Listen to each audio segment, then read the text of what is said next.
Olá pessoal, bom dia, boa tarde, boa noite.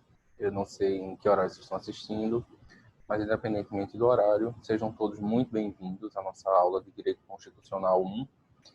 Vamos dar prosseguimento ao que a gente parou no semestre presencial na faculdade. Em razão da pandemia do Covid-19, nos vimos obrigados a suspender essas aulas presenciais na faculdade, na Nova Roma, mas isso não será empecilho, isso não será desculpa para que a gente pare de estudar o direito constitucional. Vamos começar uma série de vídeos que eu vou começar a publicar semanalmente no YouTube. Eu vou divulgar para vocês nos grupos de WhatsApp. E a ideia aqui é tentar ser o mais objetivo possível, com vídeos que não sejam tão longos, já que aqui não vai ser uma aula interativa, eu vou falar do assunto todo sem a intervenção de vocês. Então a ideia aqui é tentar passar o conteúdo da forma mais simples, mais didática e mais objetiva possível. E aí a gente dá prosseguimento às eventuais dúvidas nos grupos de WhatsApp, com textos, áudios, enfim. No horário da aula a gente vai poder debater um pouco mais sobre o que a gente vai falar aqui. Pois bem, a gente começou o semestre falando sobre o direito constitucional, fazendo toda uma abordagem propedêutica, entendendo o que significa o direito constitucional, o que é, qual a visão clássica, qual a noção que a gente tem de direito constitucional.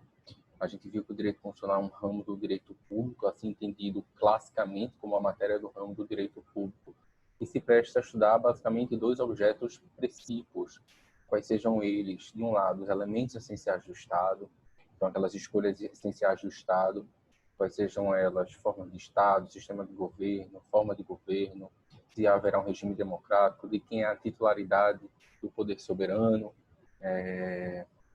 se haverá separação dos poderes, quais serão os órgãos do Estado, enfim. O direito constitucional, de um lado, vai tratar dessas questões, de outro, vai tratar propriamente dito do poder. Então, vai se prestar a estudar o poder soberano, a noção que a gente tem de soberania, e especialmente a noção de limitação desse poder. O direito constitucional, o constitucionalismo, ele surge justamente com essa pretensão de frear aquele poder que era desarrazoado até então. Então, a gente começa a estudar essa noção, traçamos uma linha do tempo, entendendo que o direito constitucional, que o movimento constitucionalista, ele já tinha sua célula embrionária desde a antiguidade. Então, lembremos lá dos casos dos hebreus, das cidades-estados gregas, no caso de Atenas, com a democracia direta. Passamos pela Idade Média, passamos pela Idade Moderna, passamos pelo constitucionalismo moderno na Idade Contemporânea, passamos pelo constitucionalismo contemporâneo na Idade Contemporânea. E aí a gente adentra no movimento chamado por alguns doutrinadores de neoconstitucionalismo. Neoconstitucionalismo, de acordo com aquele artigo do ministro Barroso que a gente estudou, é esse movimento de trazer o direito constitucional para o centro do ordenamento jurídico, para o centro, para o topo, de onde vai irradiar todos os sentidos, a hermenêutica constitucional ela passa a irradiar, a incidir seus efeitos em todos os ramos do direito, sejam eles públicos ou privados. As relações privadas passam por uma série de transformações essas que acabam reduzindo um pouco a noção de autonomia de vontade, que agora os direitos fundamentais passam a ser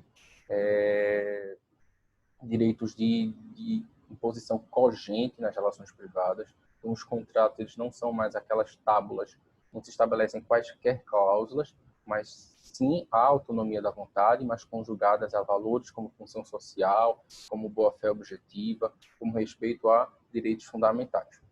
Passamos ao estudo do direito constitucional. Depois a gente viu a noção de organização do Estado.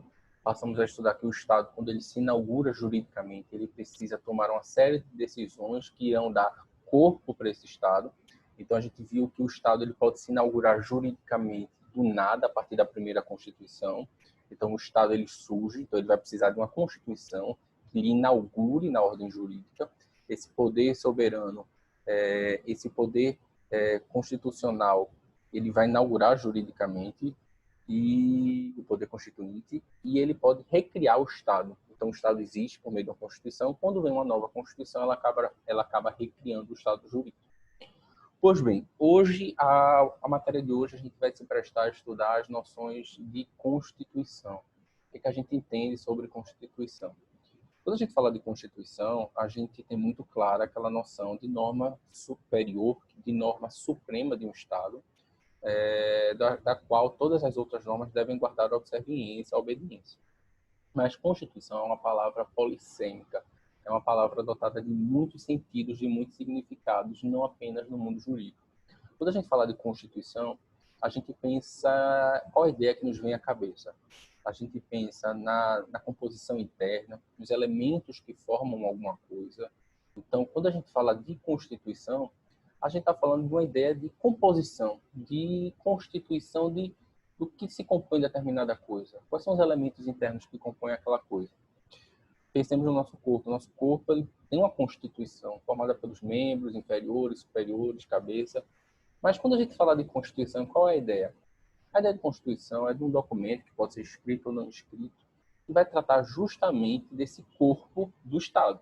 Então, a Constituição ela vai falar do que se compõe um Estado, quais são os elementos internos de um Estado, né? Então, ela vai tratar de alguns elementos que eu vou abrir aqui no nosso vídeo para a gente começar a analisar em conjunto.